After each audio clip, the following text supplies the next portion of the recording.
Halo guys, assalamualaikum warahmatullahi wabarakatuh. Terima kasih yang udah setia sama channel Altisam Official lagi. Semoga kalian sehat, berkabar kalau untuk kita semuanya. Gimana kabar kalian, sehat? Waras, Rosa, kuat, kayak Tisa, masya Allah, amin ya cuy ya. Semoga kita selalu dalam lindungan Allah. Yang sakit di rumah sakit diminum obatnya ya, segera pulih, sembuh, nggak usah mikirin biaya ya.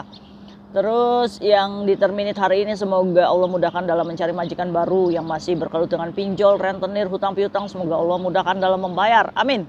Ayo cuy, kalian punya hajat apa? Mumpung lagi dingin ini cuy, cuacanya membuat semangat ya Kaisam. Kaisam semangat kenapa?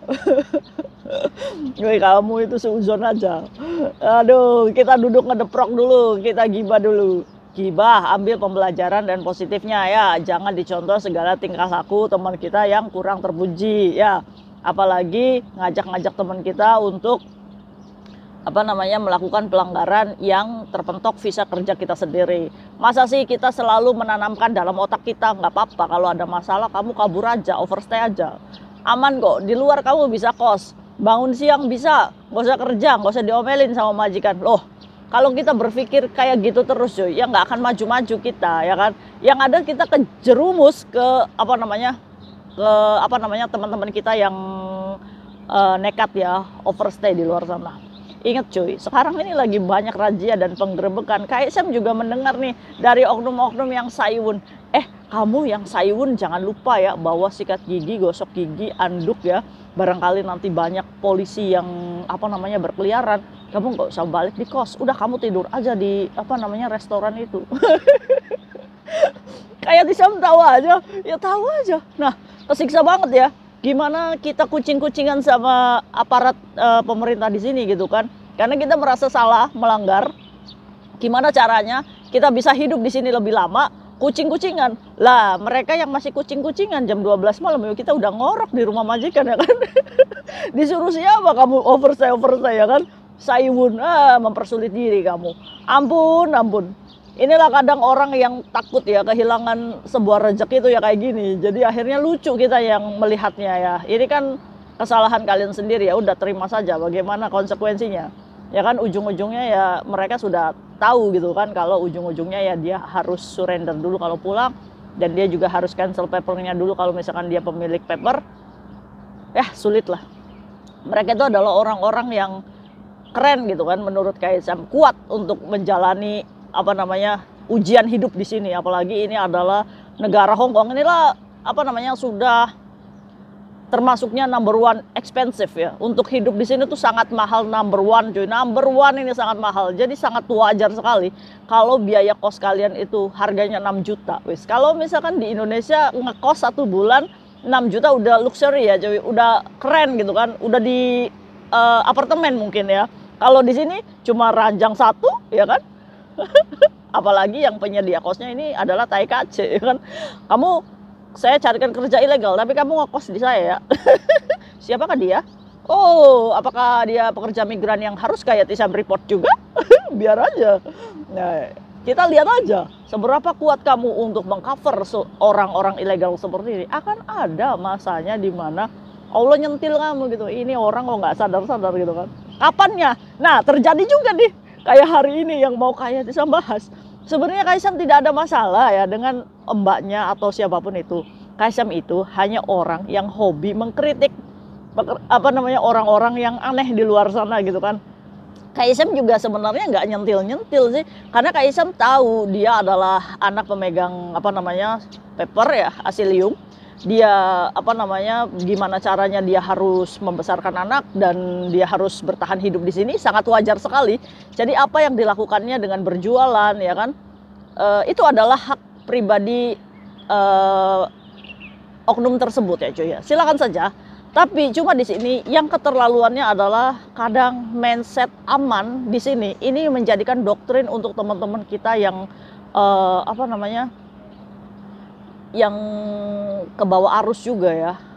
Jadi emak-emak tua kaplak yang puberitas kedua dan ketiga ini merasa bahwa apa yang dilakukan ini adalah menghibur orang-orang dengan joget ajeb-ajeb di jembatan 1000 Bidadari dengan sebuah kostum yang norak ya kan, yang membuat orang itu melihat kita. Ini kan berarti kan butuh perhatian ya. Orang-orang seperti ini adalah orang-orang yang sebenarnya hampa mungkin ya. Bukan kamu yang menghibur kita gitu. Cuma kamu berusaha menghibur dirimu sendiri supaya tidak bersedih. Dengan cara apa?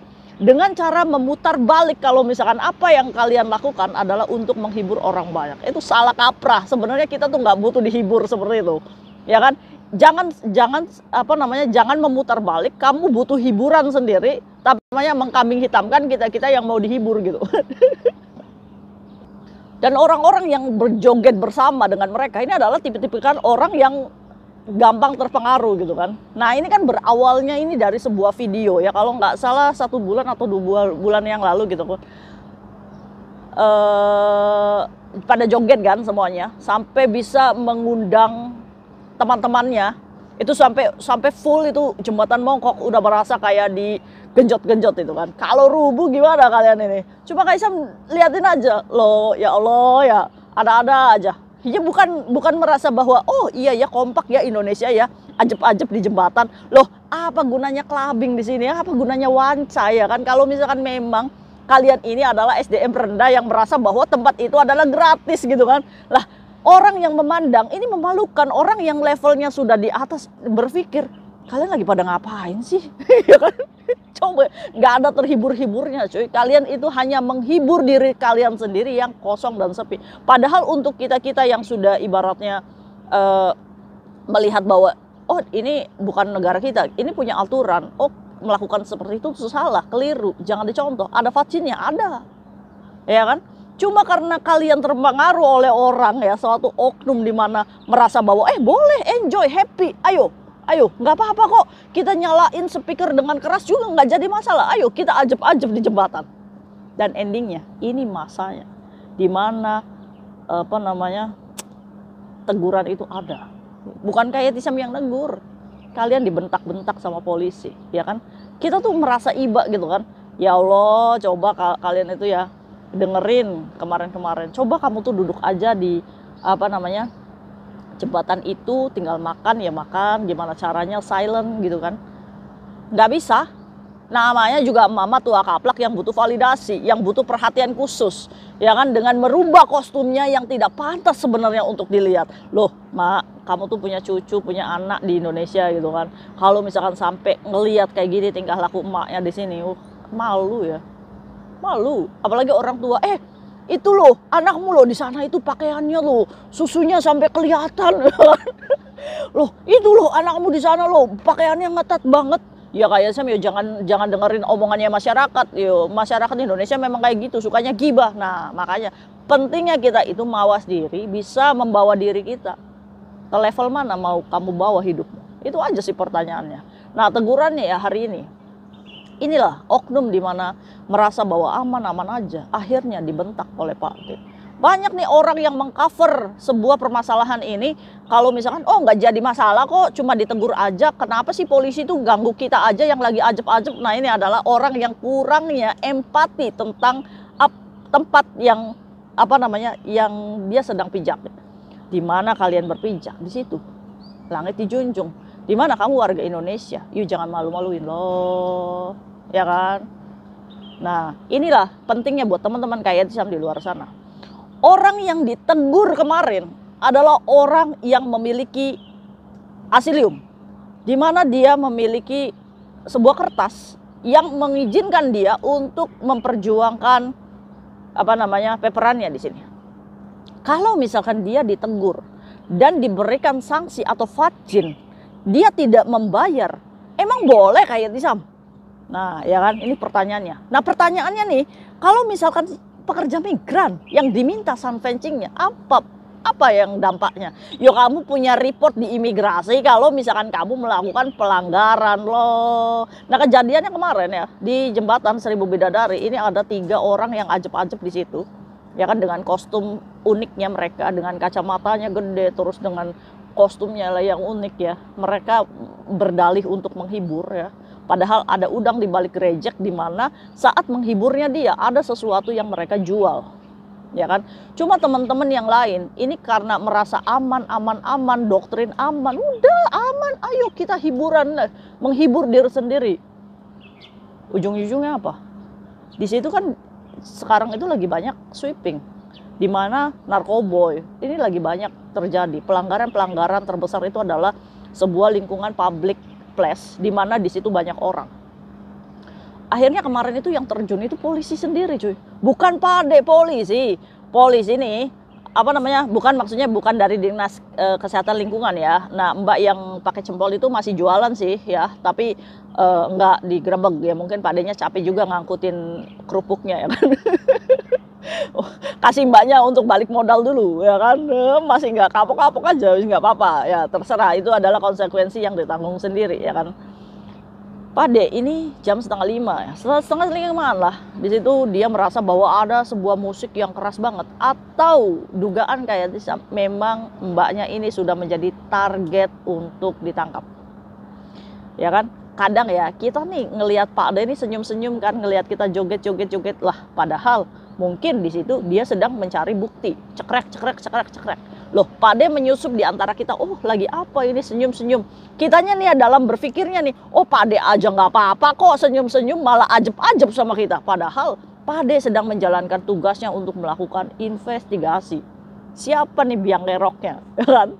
1, 2 kali, 3 kali, aman-aman aja. Nah, endingnya di sini terjun sendiri nih, kayaknya kepala padenya ini. 3 orang, perempuan 1, 2 itu apa namanya laki-laki ya, dan satunya itu agak tua, itu mungkin kepalanya itu yang keras itu. Dia berdiri di belakangnya. Ya kalau misalkan mbaknya ini jogetnya mundur aja udah ini ya, udah nyentuh padenya itu kan. Akhirnya ngomong, kalian lagi pada ngapain katanya sini. Stop katanya. Ya coba ya. Sambil dengan nada keras. Ini kan mbaknya yang lagi ajeb-ajeb itu langsung duduk. Takut. Loh, Kak Isam kok ketawa di penderitaan orang. Dibilangin nggak nurut ya kan. Ini kan yang kalian mau. Ini kan tujuannya. Ya kan. Terus mbaknya yang udah mungkin yang jadi target si padenya. Ini Tumci maaf katanya. Akhirnya dibawa ke pojok. Mana sand fencingnya? Tidak bisa mengeluarkan KTP, dia mengeluarkan kertas, nggak tahu kertas apa. Akhirnya dia dikasih vaksin. Vaksinnya berapa? Oh, kayak Sam kasih tahu aja. Kalau misalkan kamu melanggar untuk suara keras ya, bising, seperti konstruksi, seperti kayak lagi bangunan kayak gitu cuy, yang membuat apa namanya public place ini merasa keganggu, itu maksimal dendanya 200.000 Hong Kong dolar, maksimalnya ya 400 juta. Wih, dari mana duitnya? Ya kan? Akhirnya karena mbak ini sudah divaksin ya, apakah dia bisa membayar? Nobody knows. Kalau misalkan dia bisa membayar, bayar. Loh, kayak kok dia nggak bayar? Nanti gimana kalau misalkan nggak bayar? Nah, ini pentingnya kita tahu. Kalau kita didenda sama Cingfu, sama pemerintah Hong Kong. Contoh deh ya, Kaisang punya kasus yang waktu COVID. Dia dibuka maskernya, itu denda waktu itu 2.000. Dia 9 bulan nggak bayar, ya kan? Dia anak paper yang ketangkep. Aman-aman aja tuh. Dia merasa bahwa oh ya udahlah aman-aman aja lah, saya juga nggak punya duit, akhirnya nggak dibayar dendanya, ya kan? Saat dia surrender dan pulang, pengencelan papernya, itu denda vaksinnya itu masih kelihatan, cuy. Jadi kesalahan kita, apa namanya? Denda kita kepada pemerintah itu akan terlihat saat kita pengajuan cancel paper atau ketangkap Pak D. Itu akan keluar reportnya cuy. Oh kamu punya denda loh masker waktu itu. Nah sekarang udah 9 bulan kamu nggak bayar loh dendanya. Itu jadi 8.000. Jadi denda ini kan berarti kayak bunga bank ya. Dan itu kalian wajib bayarnya tuh bukan 2.000, 8.000. Jadi maka dari itu buat teman-teman Kaisam yang kena denda pemerintah kayak nyebrang lampu merah, cepet ngomong sama majikan untuk di close dulu pembayaran, baru kita cicil dari majikan. Supaya jangan kita karena ketakutan jadi kita nggak membayar, itu membengkak cuy dendanya. Termasuk mbaknya yang kemarin itu, yang ajeb-ajeb ya, yang kena vaksin. Loh mungkin hari ini dia nggak bisa bayar, mungkin ya kan? Atau mungkin karena saking banyak duitnya dia bisa bayar. Nobody knows, kita nggak pernah tahu gitu kan. Tapi kalau misalkan tidak bayar sampai dia proses pemulangan ke Indonesia, itu nanti akan keluarnya di terakhirnya dia. Nah sekarang pertanyaannya, kamu yang pekerja migran, apakah mau mencontoh tindakan seperti itu? Tanyakan sama dirimu sendiri. Kalau misalkan pada waktu itu sun fencingmu yang kena, kamu pun akan kena vaksin. Untung aja kemarin itu targetnya bukan kalian. Targetnya ya mungkin kalian juga bisa nebak siapa. Mungkin Mbak ini sudah diincar sedari lama gitu kan. Untuk menghentikan suara keras yang mungkin bagi kita asik gitu kan. Nyanyi rungkan, nyanyi apa gitu kan, ajeb-ajeb. Mungkin asik buat kita musiknya karena tahu iramanya, suaranya tahu, maksudnya apa lagu ini. Lah bagi orang lain coy, berisik apa sih tuh? Nyanyi apa sih? Lagu apa sih tuh?